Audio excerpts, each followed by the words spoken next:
Here. It's a beautiful, beautiful evening. I received quite a number of emails of people saying, yeah, they had us discussing a bit on personality disorders, and Wandia had said that this would take a session on its own. So that's what we want to do today. And I know we are looking forward to this, but just for the new people, welcome to Get It Right with Atara Solutions. My name is Grace Nzula. I'm an HR consultant and trainer with Atara Solutions. We call this Get It Right with Atara Solutions, where it's a webinar series where we try to demystify issues, we actually demystify issues in entrepreneurship and employment. We do this every Tuesday from 8 p.m. to 9 p.m. here. And we are looking forward to ending season 2. We did season 1, where we discussed, we had 26 episodes, and we discussed quite a lot, from how to start a business to what it involves to run, including what do customers want. And then we have been building up on that until now. I think you probably are on our 60th webinar now, which is a very interesting thing. Yes, we are here every Tuesday without fail from 8 p.m. to 9 p.m. And we have our last session happening on 30th of November for season 2, as we gear up to end the year and just kick off season 3. So allow me to just recognize the partners that we have been doing this with. We have Balcon Housing. Balcon Housing has given us an offer. We are getting an 8-acre plot of land in Nanyuki at 400,000 shillings. That is an 8-acre plot in Nanyuki at 400,000 shillings. The estate is called Loldaiga View Estate. You can develop it for your country home, where you get to run away from the busy and the hustle and bustle of Nairobi. And you can pay in installments. So for those of you who are wondering, how do I get 400,000? You can actually get tailor-made installments for you. So you can speak to Balcon Housing. You can hit me up, and I'll be able to link you up with Balcon Housing. Balcon Housing, we appreciate your partnership, and thank you for working with us on the journey to season 2 since April. And we are very, very honored and privileged to be working with you. And then obviously, we were celebrating 1-year anniversary, and for that, we had partnered with Balcon Housing, Stallion Construction Company Limited, Current Technologies, Intercity Secure Homes, Octagon Africa, Pathway Solution Services Limited. Pathway Solution Services is still our partner up to now. They are actually offering free training sessions to our people. You actually get a chance to be trained on their LMS, which is self-paced. You can decide how long you want to take while you're doing the course, and you actually get a certificate for that. So they have quite a lot of loaded trainings on their LMS, and we're going to share what's on offer today. So Pathway Solutions, we acknowledge you and we recognize your presence, and thank you for walking this journey with us. And then we have GeoTrace. GeoTrace is a vehicles security and fleet management management company. We have Shishi Naturals, JC Beauty, who deal in natural hair and beauty products. We have quite a few of you who've been able to win their gift hampers. We have Sorel Laundry, a laundry shop based in Ruaka. They do same-day delivery. If you're in Ruaka or in environs, pickup and delivery is free. So they can pick your clothes in the morning and deliver in the evening, your duvet, your carpets, and all that. Then we have the Career Management Center, which is a HR consulting and career coaching firm. And then we have Favored Cakes and Caterers. And obviously we had Kapula Mintito for their mabuyus. By the way, if you're in Mombasa and you're not consuming Kapula Mintito's products, we need to have a conversation. Oh God, I forgot to say something. Jesus Christ. Yeah. So on 30th of November, we are planning a meet and greet cocktail. We are, oh my God, we are so excited and looking forward to this. Please start shopping. It's going to happen at Parkland Sports Club from 5:30 p.m. We are charging only 3,500 shillings. Come print your business cards, go shopping, get a chance to dress up. It's about time we met up in person. And the session on that day will be aired from Parklands Sports Club, and it will be live for those who will attend. So I'm really, really excited and looking forward to meeting you guys in person and actually having a networking session with you people. It will be an honor to have you guys. So for more information, I'm sure Jacinta is going to paste the registration link on the chat. And I'm sure they're also sharing the live stream on Facebook. We are live on Facebook in case you drop off and you need to come back. So sorry about that. I was about to forget. So I know some of you who were with us last week, you met Wandia. And she's a wilderness psychologist. She's been such a darling. She's a very good friend of mine. And I am honored to host her again. Thank you for agreeing to this. And thank you for agreeing to share your knowledge. I know it doesn't come cheap. So we are really, really privileged. And I'm sure it will pay double for our audience. When you're praying, please pray. Wandia needs to revert to recover this hour.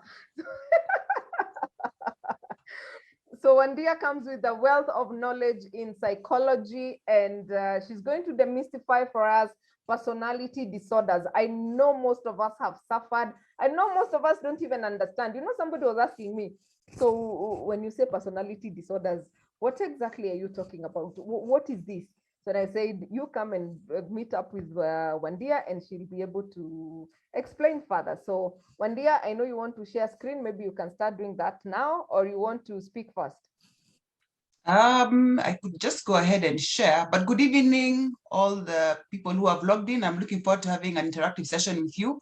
I'll try and demystify it and break it down to very basic English because this can become very complex. So my role here is just to help you understand what they are and what to look out for, and then to know where to look for help in the event that you may encounter these people and you're struggling on how to, work with them or to live with them.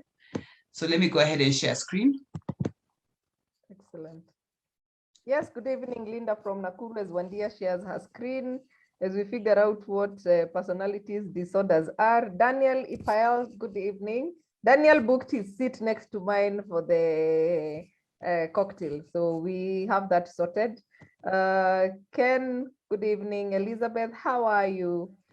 Samson, hi. Godfrey Namusonge, hi. So let me just probably get this.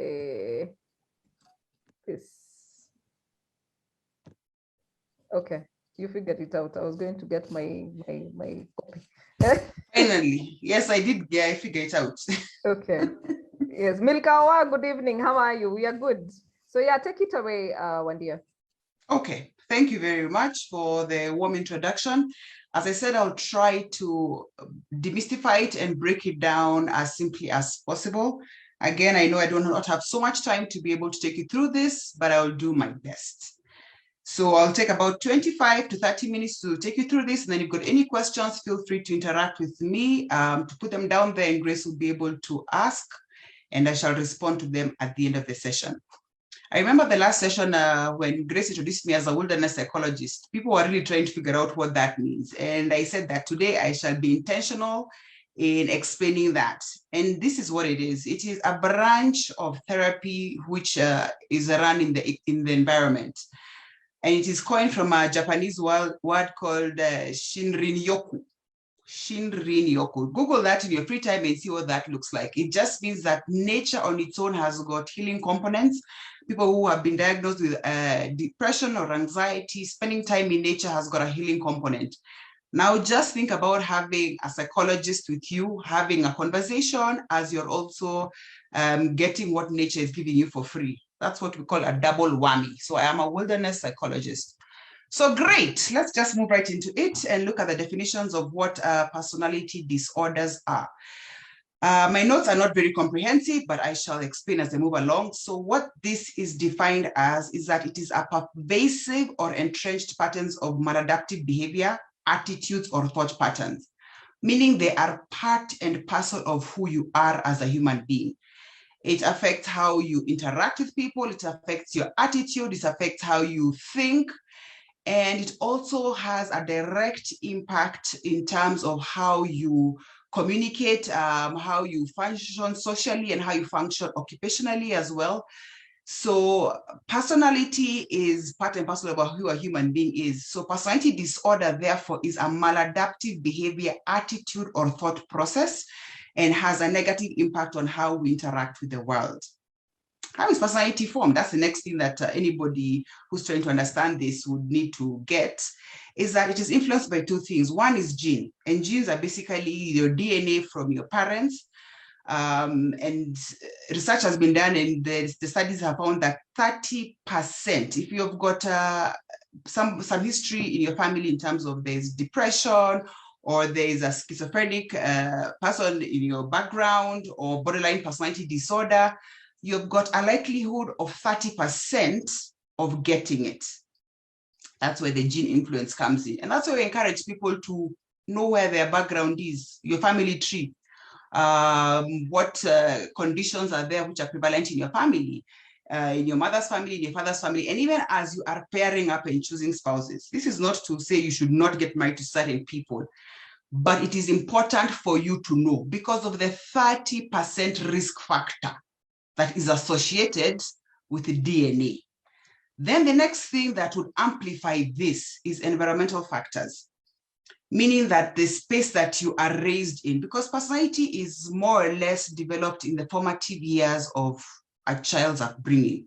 So between the ages of 0 to about 16, that is when the personality is being formed. So if you have got knowledge that there's a predisposition towards a certain condition in your family, then you can take the proper measures to ensure that the environmental factors then act as a buffer for you. So that is why we say personality is influenced by both gene and environmental factors. And as we go through these personality clusters, I shall point out situations in where some of the personalities are influenced more by the environment and others are by the gene. Now, as I had indicated last week, the reason I don't want to get into this is because there are about 9 different personalities.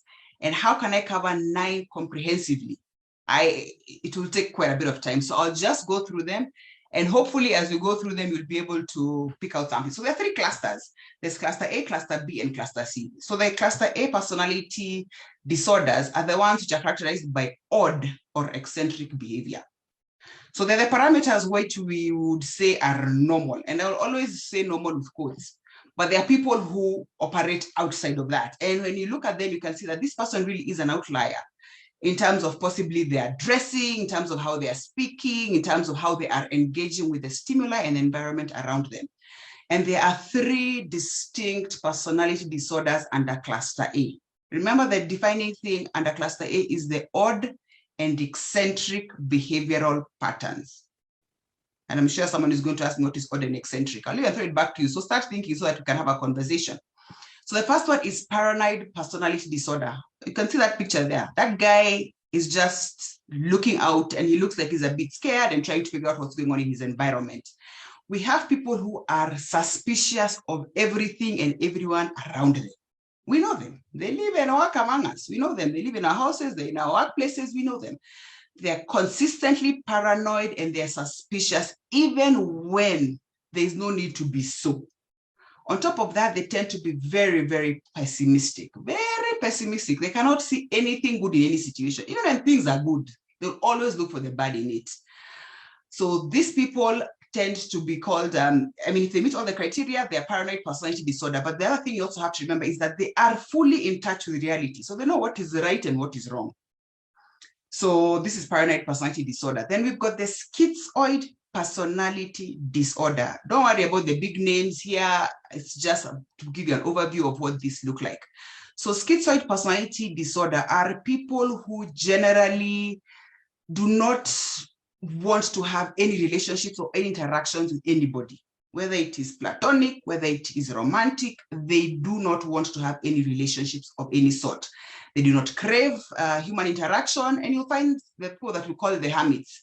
So even in terms of career choices, they will look for those career paths that do not interact with human beings.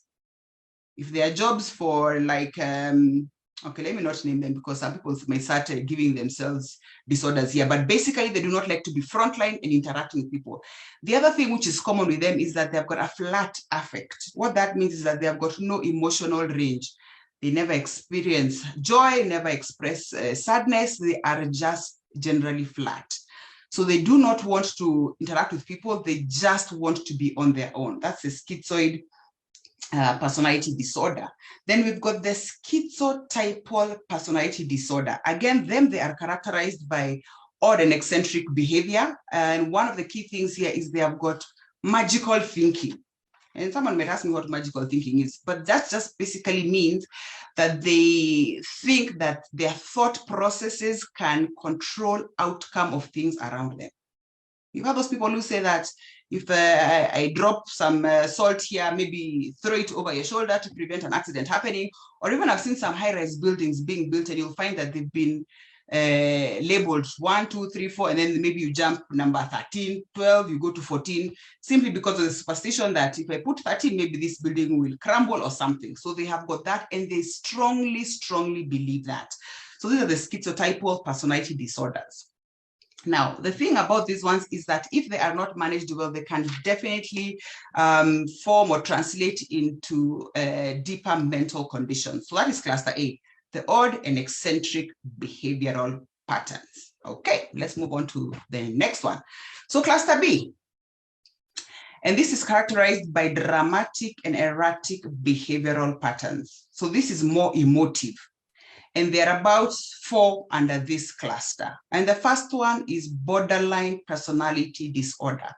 These particular people have got negative self-esteem and they see the world in plainly black and white. It's either black or white. There's no shades of gray.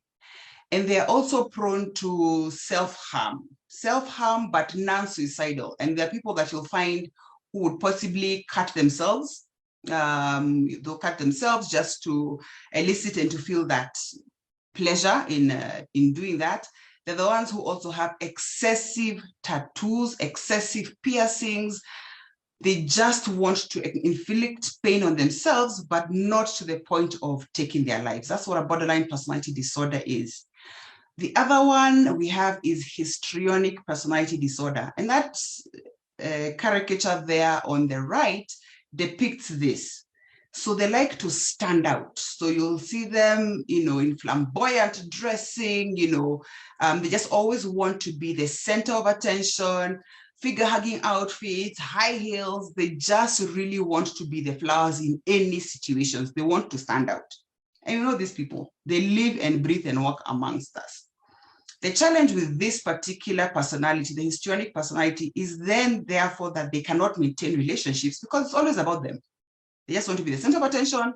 They want to be the ones who are holding forth. They just want to be, everything to everybody in any situation. So they have difficulties maintaining relationships because they demand a lot of attention. Great. Then we've got the narcissistic personality disorder. This is a term which has been thrown around a lot, left, right, and center. And sometimes I wonder if people really do understand who this narcissistic personality disorder is. But this person is the one who thinks that he is the king, as that caricature there depicts. He knows everything and everybody should bow down to him. And when you try to correct this person, they become very aggressive, very angry, and they just want to push you aside. These people are full of themselves. They think that the sun and the moon and everything revolves around them. So we also know them. I'm sure as I'm going through them, you're seeing characters around there. Then we've got the antisocial personality disorder. And unlike what the two words there mean, antisocial, you'd think that the person doesn't want to be with people. That's not what it is. This person actually has got little or no regard to human beings, meaning they don't care whatever it is that they do to you or do around you, as long as they're able to get their way. And the picture there just shows this person, kicking dustbins, just basically being a nuisance because they do not care about what their behavior is going to, what impact is going to have on people around them. The unfortunate thing about this antisocial personality disorder is that they are very manipulative, meaning that they will attract people to them, but it's only for their own uses. They don't care about you. It's only until they're able to achieve and get whatever it is that they want from you. So antisocial personality disorders, they look very nice and shiny as they're pulling you in towards them, but eventually it is always about them. And they actually have got no remorse for anything that they do. So that is antisocial personality disorder. Then we come to cluster C, which is characterized by anxious and fearful behavioral patterns. And the first one we're going to look at is the dependent personality disorder. These people cannot live without others. They always want to be around other people. They always want to get their definition and their affirmations from other people. And that's what that caricature there is trying to show. That this person doesn't want to be this person, but the guy is holding on tightly onto their leg. Woe unto you if you get into a relationship with somebody who has got dependent personality disorder.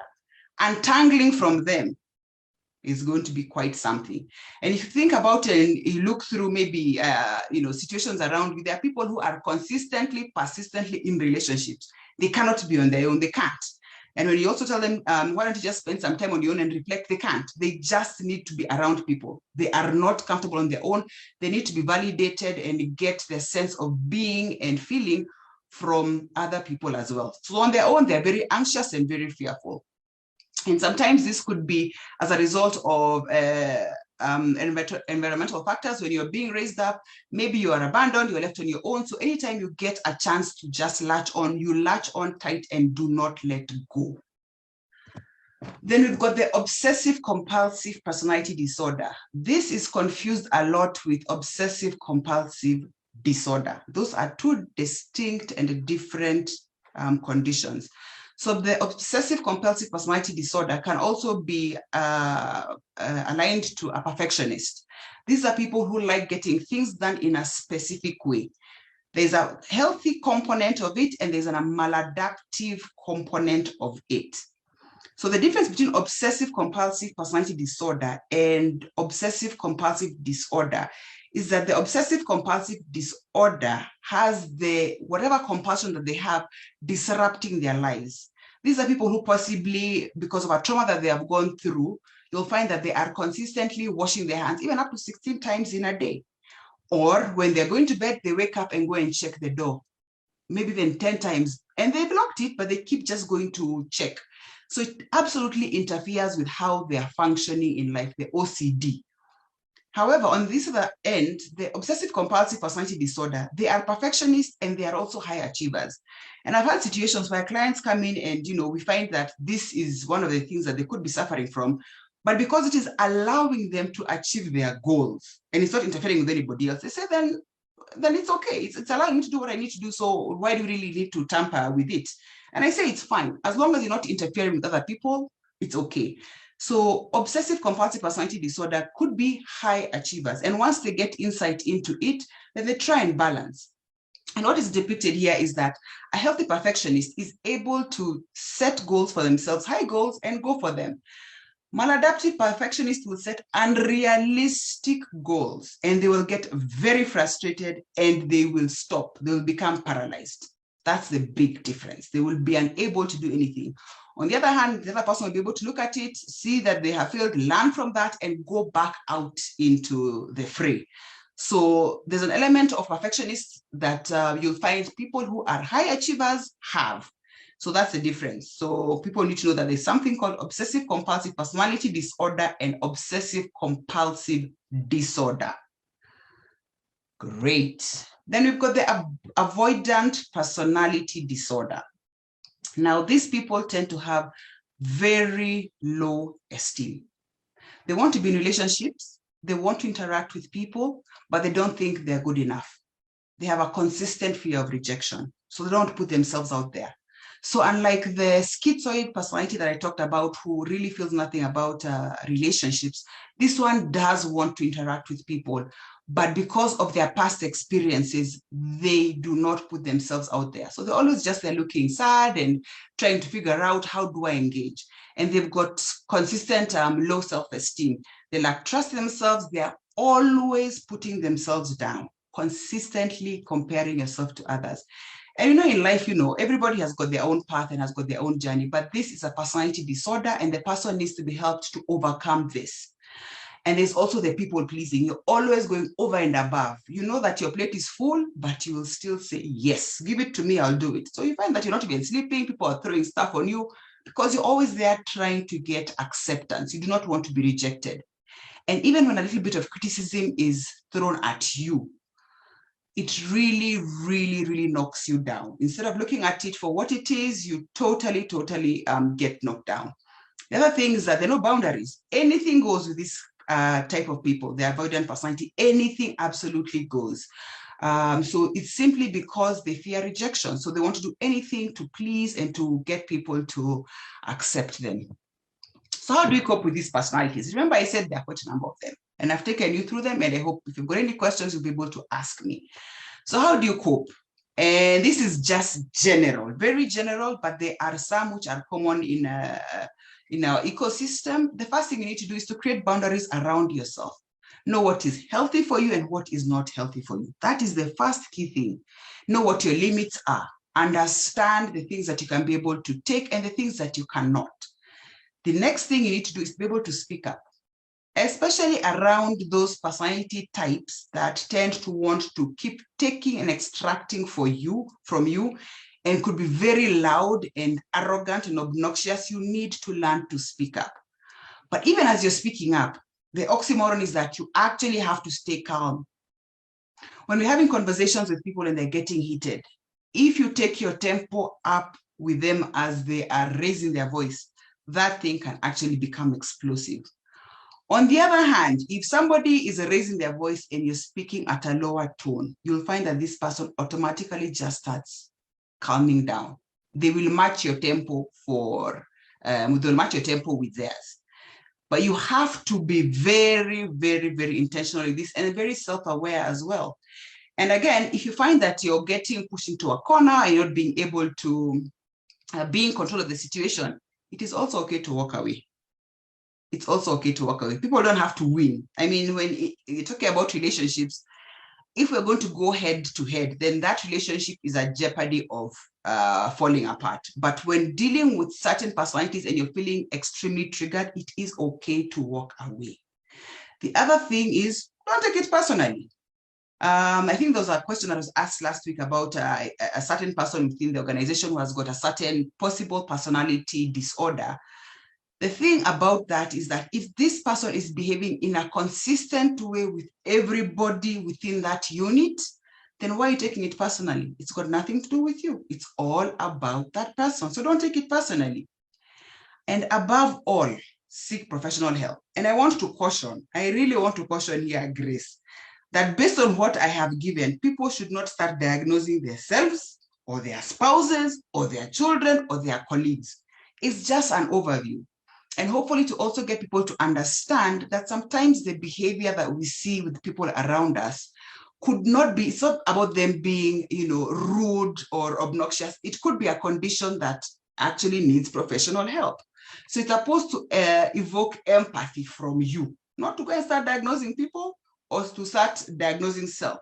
However, if you've noticed some of these traits or characteristics within yourself, then you can reach out to a professional who would be able to take you through the process to determine whether there's something that can be done. Because the thing is, once you learn, once awareness is there, then you can manage many of these things. The reason why people struggle is because they have got no idea what's going on. They have no idea what's going on. But once awareness is there, then you can equip with the tools on how to manage. And also to deal with your childhood traumas in the event that the environmental factors are what are affecting your personality. So great, there are my contacts. Feel free to drop a phone call, WhatsApp, or an email, and we'll be able to have a conversation with you. So Grace, back to you for any questions.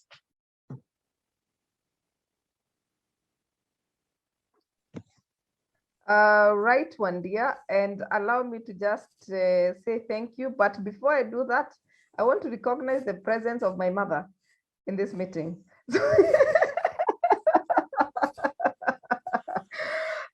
She's awesome support. She's my good support system, and I'm happy that she creates time to attend the webinars. I saw a comment from her, and I thought it is important that to recognize her presence. So yeah, thank you very much, Wandia. I think you have really tried to demystify it in the easiest way possible. So allow me to just ask Kevin to introduce himself before we go on to the questions. Kevin, you introduce yourself and recognize our partners. We are trying to mentor Kevin into doing these things. Yes. All right. Everybody, welcome to Atara Zoom meetings. As always, I'm Kevin. I was with you last week, but unfortunately, because of my internet, I got lost at some point.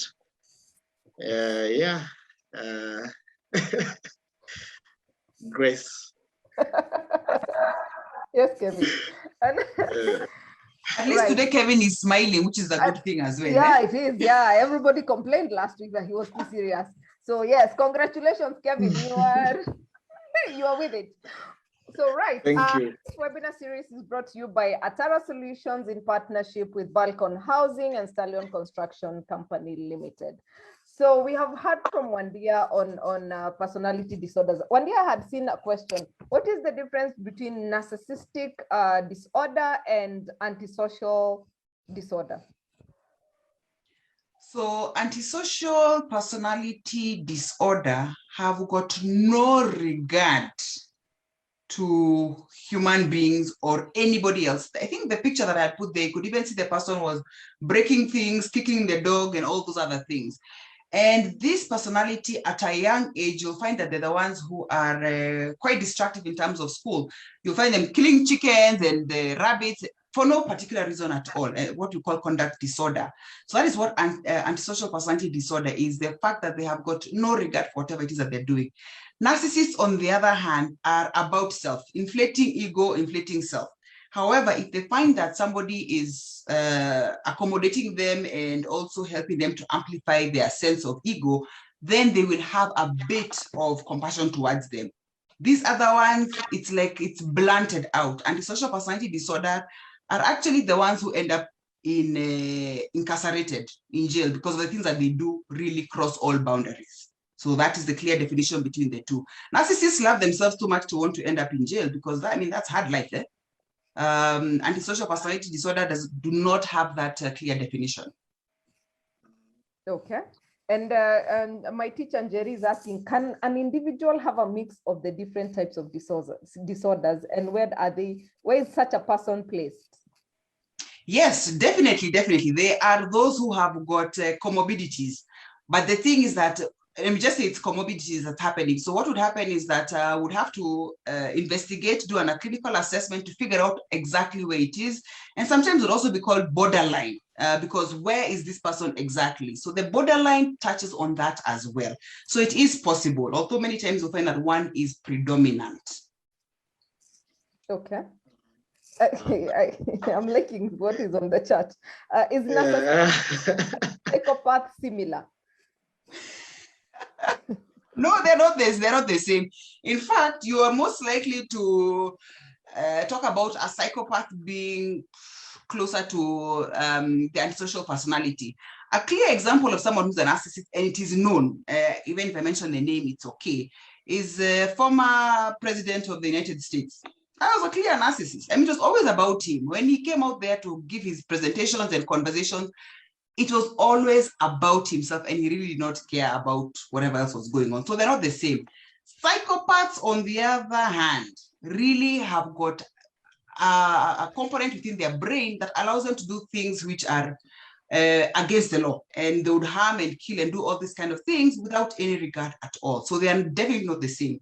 So don't go out there calling people psychopaths because they are not psychopaths. We have another question here that first they're starting by congratulating you. It's for the insightful session. They're asking, can narcissists be helped? Yes. Awareness is the first step. Once you get awareness of what your condition is, and then you accept it, then you can be helped. Because one thing that I'm always very strong on is the intentionality of behavior. So while my default way of interacting with the world may be to inflate myself, once I know that I am narcissistic, I will be intentional when I'm out interacting with people. So yes, they can be helped as long as they accept and then they decide that they want help, then they can actually do it. They can actually get help. Oh, just before you finish, there was a theory that was attached to it that someone once said narcissists are made up by women. How true is this? And oh, you want me to respond to that? Okay, in the beginning, I said the personality disorders are influenced by two things. One, gene, your DNA. So if there is somebody within your family line who's got a narcissistic, personality disorder, 30% you are predisposed, 30% chance of getting that. The other one is the environmental factors. Whoever is raising you, nature and nurture. So it's where you are raised. So this thing about women, I did mention women in my introduction, so I shall not still go there either. Great. How to differentiate an antisocial personality disorder from an introverted person, or can one have this in one person? Okay, so and that's the thing with when you talk about antisocial, people think antisocial means the person is anti-socialization. They don't want to socialize with people. They don't want to interact with people. However, that is not the definition. That's not what it means. Antisocial means that they have got no regard for human beings or for other people around them. So they'll break the law, they will hurt people, and they'll manipulate people all towards getting their own way. So that's who they are. They have got no regard for human beings and basically how anything to do with human beings. Now, an introvert is simply somebody who does not like hanging out with people, but they do not want to harm you. They don't want to, kill anybody. They don't want to manipulate you. They just do not want to interact with people.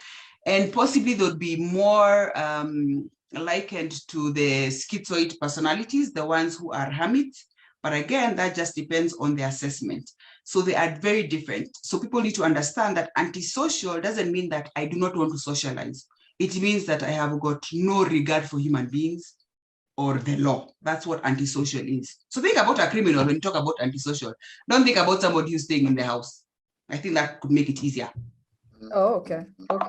And Jerry is saying, not Jerry, Linda, and I think this is a very important question, and I've seen another one of the same. How early are these disorders evident in children? I'm asking that because I know somebody who was talking about their son killing all the cats in the neighborhood, and he was wondering whether the son is normal. Okay. So to be able to diagnose a personality disorder in a child, these behaviors, like this one who was killing the cats in the neighborhood, it has to be persistent and consistent for at least a year to be able to diagnose it in children. Wow. For at least a year. So if the child was killing cats for a week, then maybe there's something else that was going on in the home. But if they're killing, planning and going and doing it systematically, plus other destructive behaviors for at least a year, then we would need to investigate further and possibly would find that there's a personality disorder. So a year for a child 18 and below, definitely a year is the period that we give. Oh, okay. Yes, so we're taking collateral information from the school, from the family, from the neighbors. We really are looking all around to see, does this person have consistent behavior in all situations, or is it only in one place? Because you may find some children are very destructive in school setting, but there could be something in that school that is triggering this child to behave in a certain way. So if you get to move that child out of that environment, they actually cool off. So we have to take information across the entire spectrum where they are, their family, their friends, everywhere. And then it's a period of a year. So it's not just, because there could be a life event. Maybe somebody has died. Maybe the parents are going through a separation. So a year, that is the period that that is given. Wow. I got a phone call after our session last week, Wandia, from a lady who is an orphan. And for lack of a better word, she has the Jesus personality. Yeah, she wants to save everybody. She has debts saving her brothers, her sisters. She has debts to sort out her cousins. Her like she's just busy and busy taking care of everybody else. And obviously, it's taking a toll on her. Is this a disorder or what is this? How would you define this? I think you started by saying that she's like Jesus. Is that what you said? Yeah, I said she's, for lack of a better word, the Jesus personality. Well, For remember, Allah, it's Muslims, okay. So one of the things that I've said is that you need to know what your boundaries are. So this person is in debt because of this thing that they're doing, supposedly to help other people. So what about them? And what is the motivation for them to act in such a way? This could be, and it will need further investigation, the dependent personality that just wants to be, avoidant personality that just wants to be accepted and loved by everybody. That could actually be it. That they do not want to be rejected. So anytime anybody asks for help, they'll just say yes. They'll go and take loans just to please, people pleasing.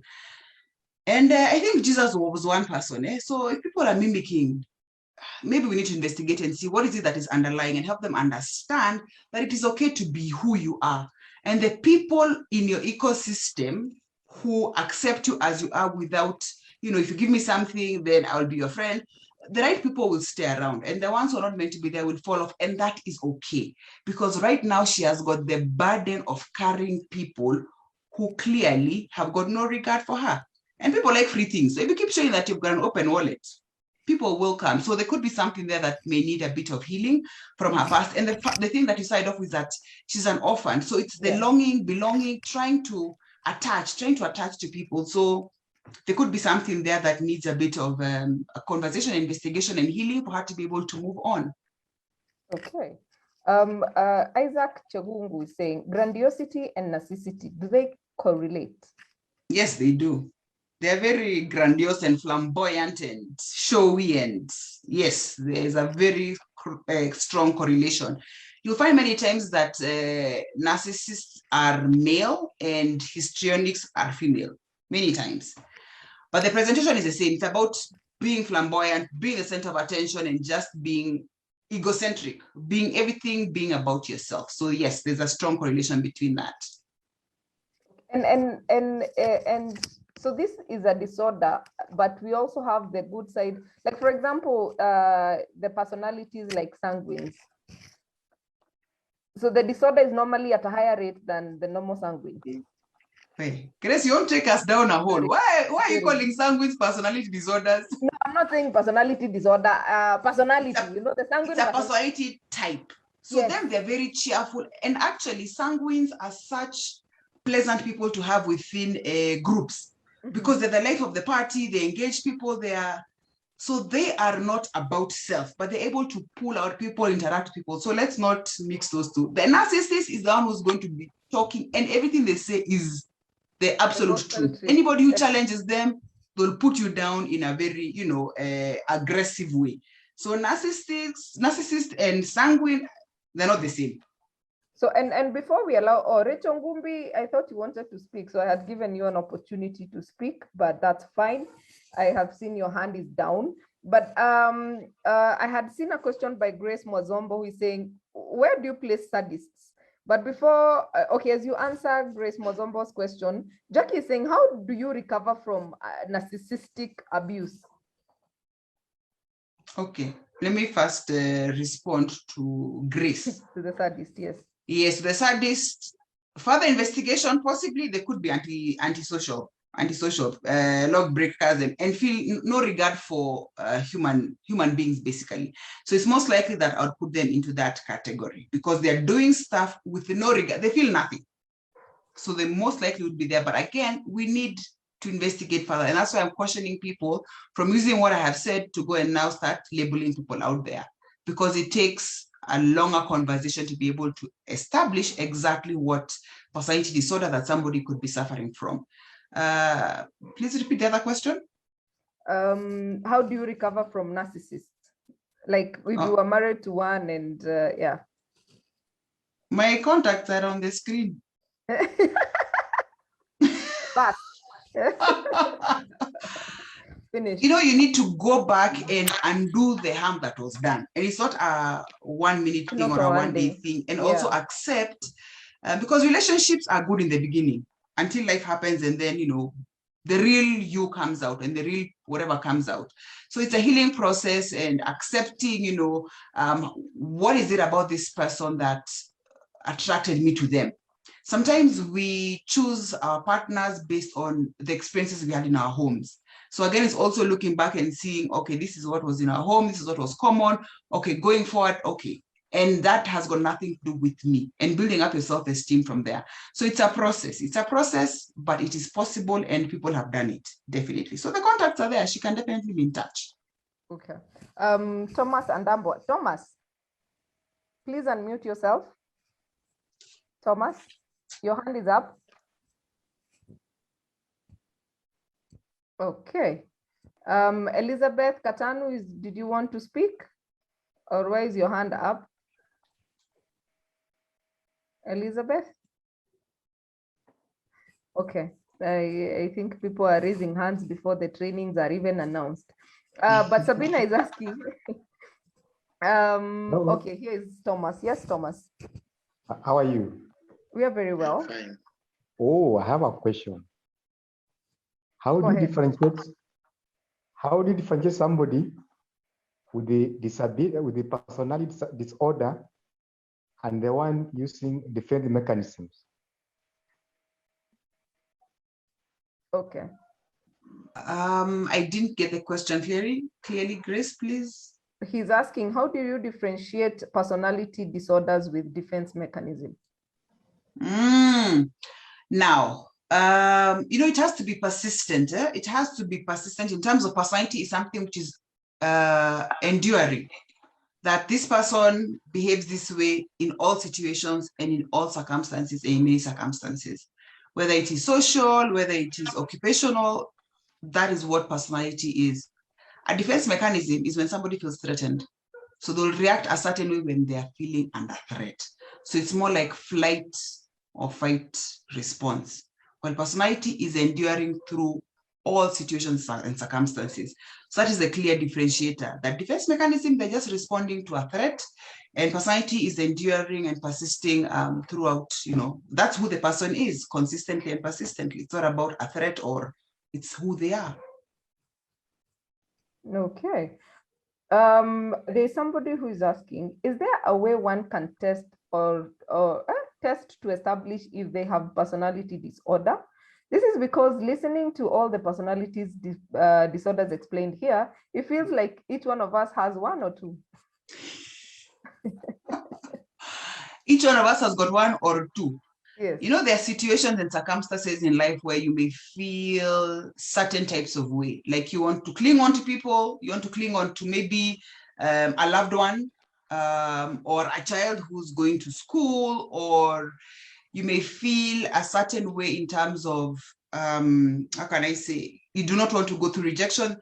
The difference here is that personality is consistent and persistent. That's the first thing. So if it is pervasive throughout every area of your life, then we need to investigate further. So you cannot diagnose. That is why we are there.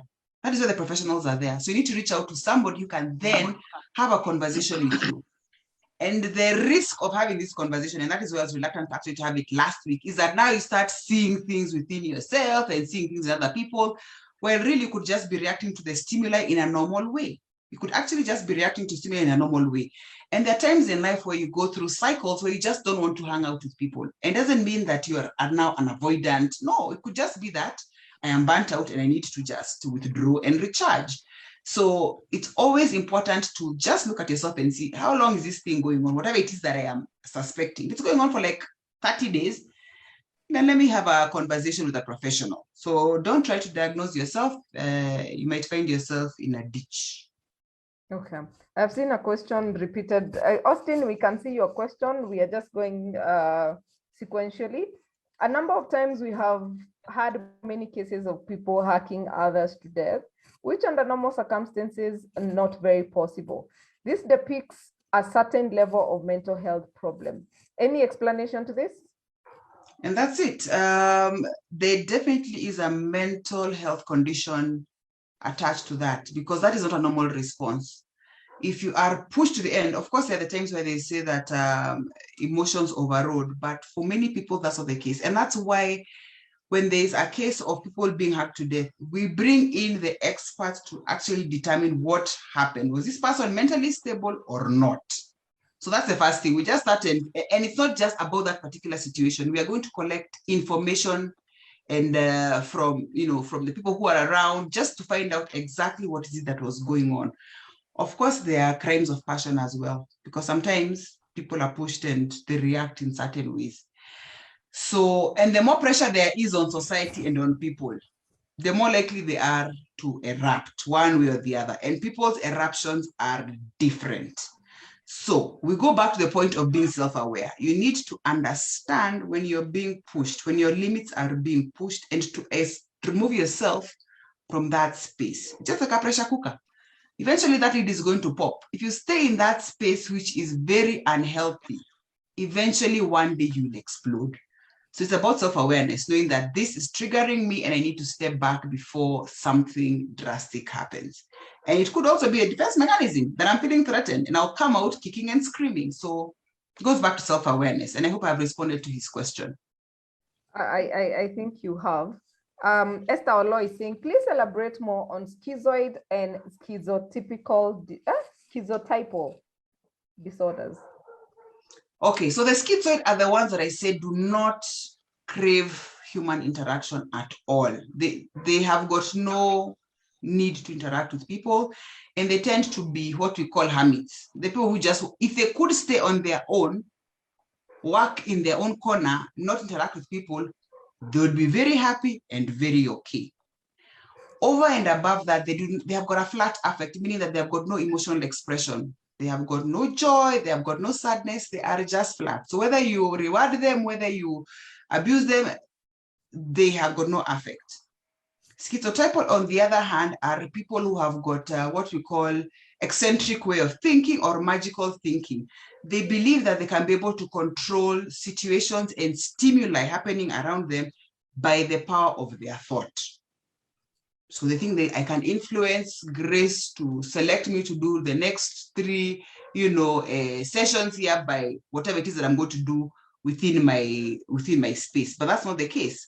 Or again, I also mentioned that people who have got very deeply entrenched superstitions, and they believe it without a doubt, that if they come across the number 13 on the 13th of the month and something terrible is going to happen, but if they stay in the house, then they're going to prevent themselves from incurring any danger. So they've got a magical way of thinking, which is bizarre, which is not the normal way that people reason. So that's a clear difference between the two, schizoid and schizotypal.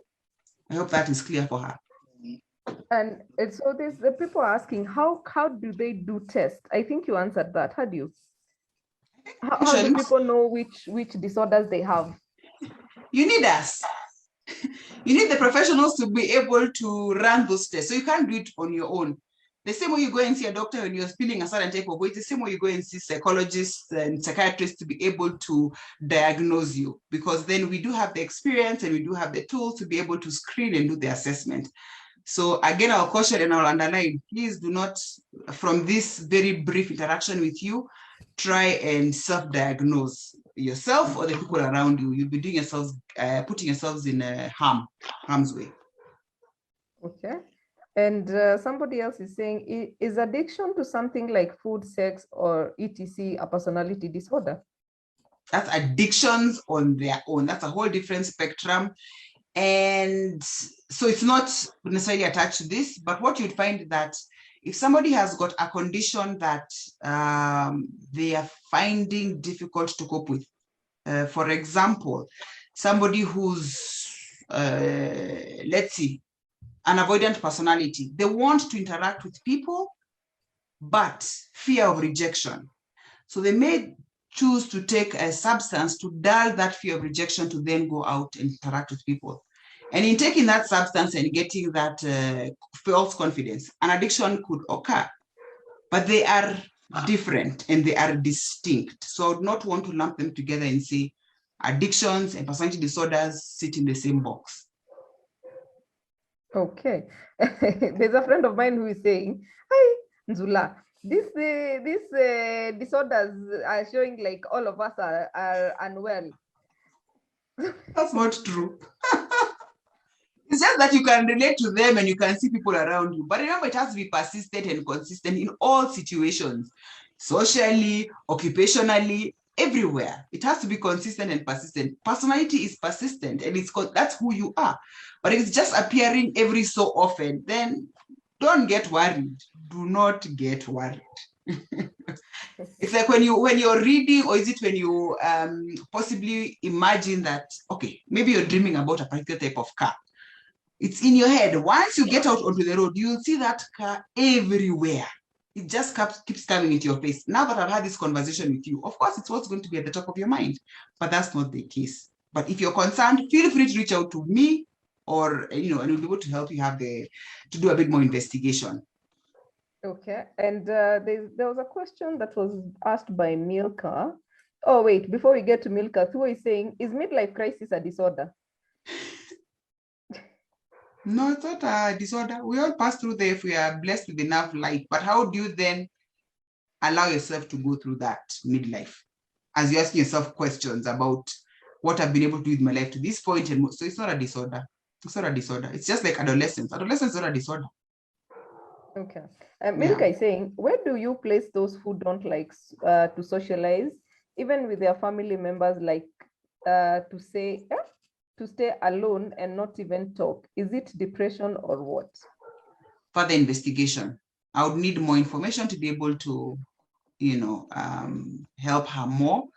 Because if there's something else that's going on in the background, and I tell her now that she's depressed.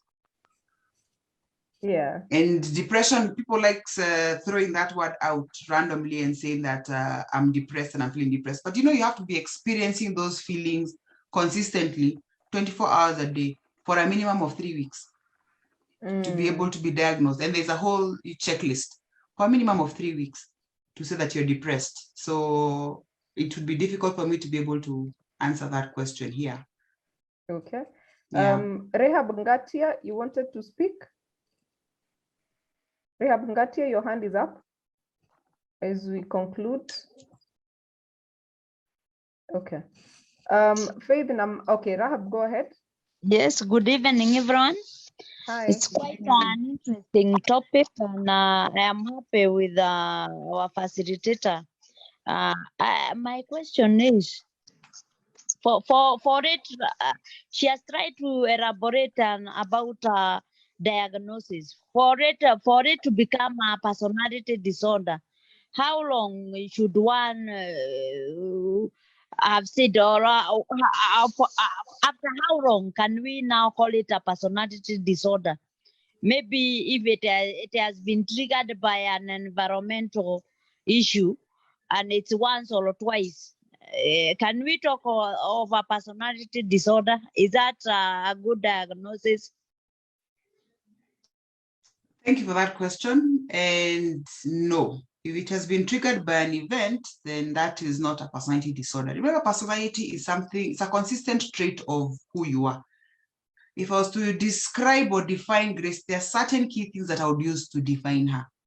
If I went into her workspace, you'd possibly find people using the same terminologies. If I came into your home space, you'll find that people there will use the same traits and characteristics to define who Grace is. So there is consistency and persistency. And even people who knew you in your college years, and they would say, yeah, that just sounds like how Grace used to be.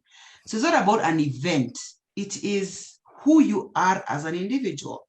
So that's the thing that people need to understand. That's why I said about children, because before the age of 18, the personality is still being developed and shaped and influenced by the home environment. But after 18, you're more or less formed as an individual, unless you take specific decisions to change certain components of who you are. But personality is who you, then it's quite entrenched.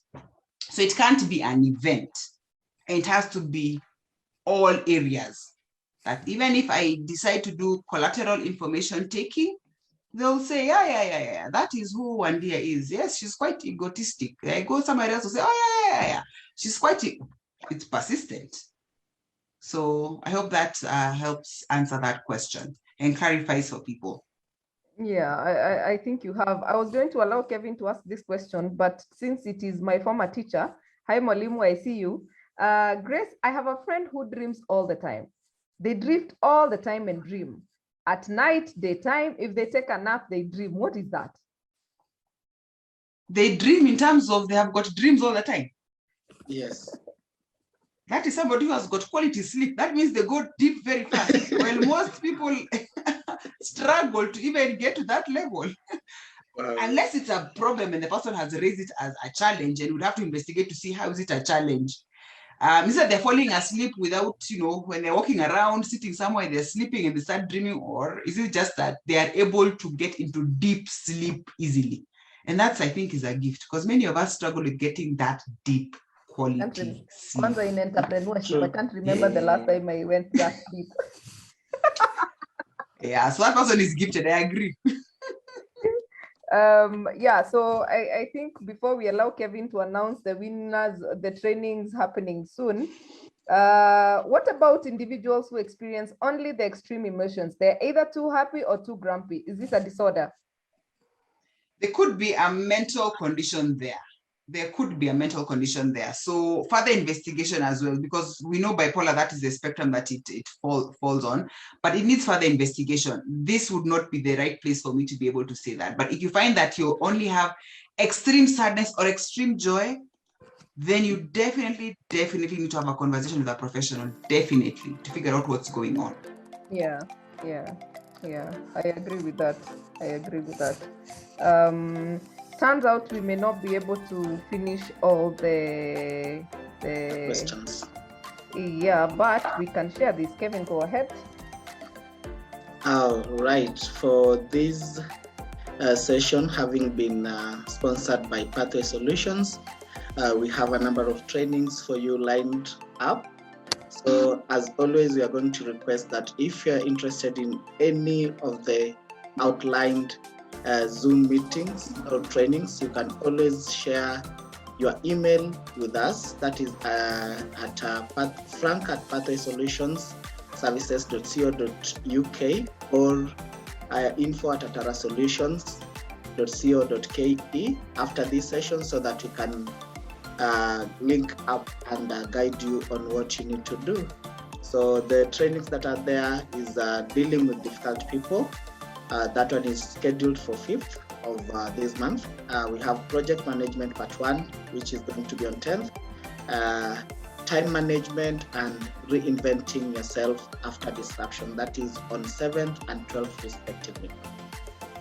So if you are interested in any of the named trainings, please reach out to the same emails. Grace.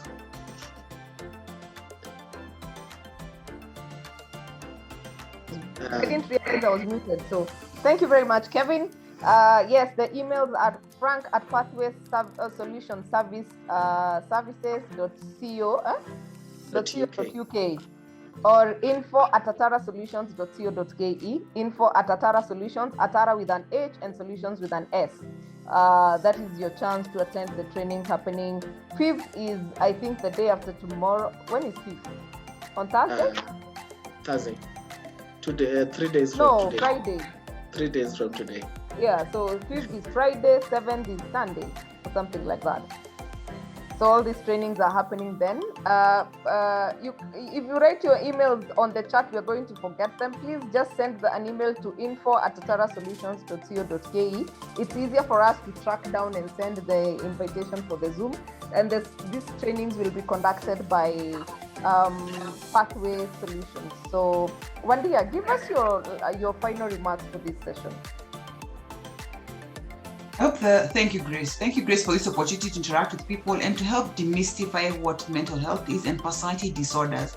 And I hope it has been eye-opening for people in terms of the interactions with people to become more sympathetic and empathic, because sometimes people are not behaving the way they're behaving because they want to. There could be something else underlying. So take it with that and use it to improve your interaction with people out there. And thank you once again. Reach out to us if you can.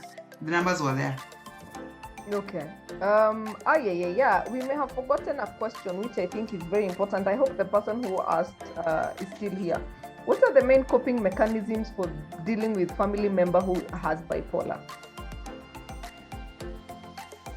Wow.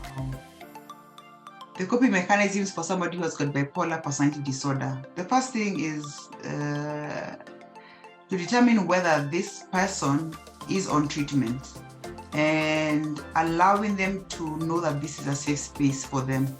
Because many times the bipolar personality disorders are quite misunderstood and they feel that they don't belong. So that is one of the key things. So just give them the space and let them know that this is a safe space for you. Whatever it is that you're going through, we are here as a family to walk through with you. And even if possible, sometimes go for the counseling sessions, because people who have got bipolar personality disorder tend to have therapy sessions quite regularly. So the family also go there to learn more about the disorder and to show your support, because the person then will tell you how to best support them. Okay. So there you go. I hope the person who had asked that is still here with us and that you have gotten the answer. So I have posted our YouTube channel on the link, on the chat. If you want to get a recording of this, we shall upload it on Friday. So you can subscribe to our YouTube channel. I'm sure you'll be able to see when it premieres. We normally premiere it at around 1 o'clock on Friday. So if you'll be somewhere near your internet, you can always log in and catch on with the premiere session. But we normally upload all our sessions. You missed last week because today seemed like a continuation of a conversation we had started. The link, the recording is actually uploaded already, and you can catch up with that as you await for this session to be uploaded.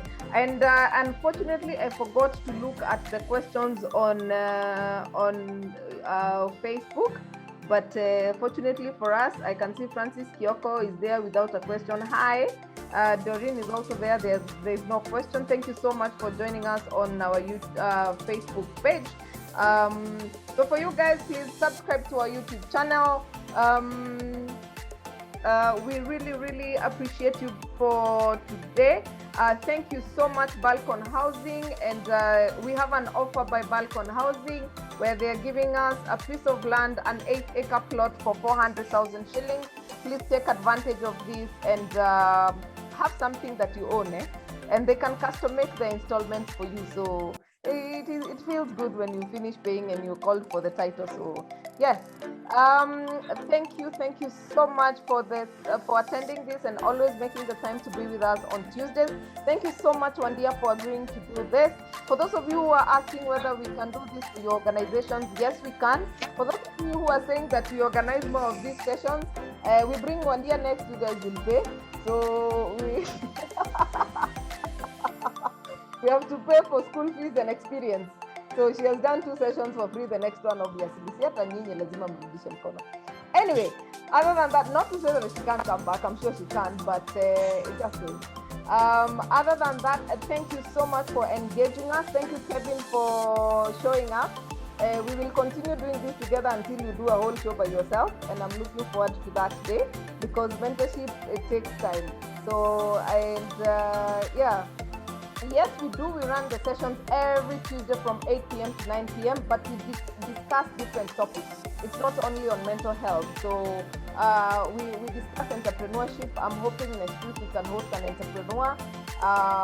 If not that, then we'll have something on performance management. We are also looking to discuss corporate governance and leadership, so that for those of you who are going into boardrooms, you have something to say. You don't go there to just look pretty and clumsy. Sometimes for us women, that is the challenge in places. But yes, so as always, Kevin, you can close. My name is Grace. I am HR consultant and trainer with Atara Solutions. I'm also a manager at Vanessa Training School, where we train people on carpentry and joinery. Kevin, take it away. And I am Kevin, an HR associate with the Atara Solution. Thank you for joining us, and we really appreciate you for your presence. Looking forward to meeting you next Tuesday. Subscribe and follow. Twende hiyo.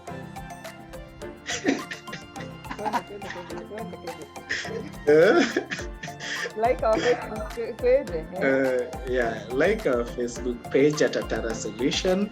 Follow us on our YouTube page at Atara Solution, and each and every other Tuesday, follow us in our Zoom meeting.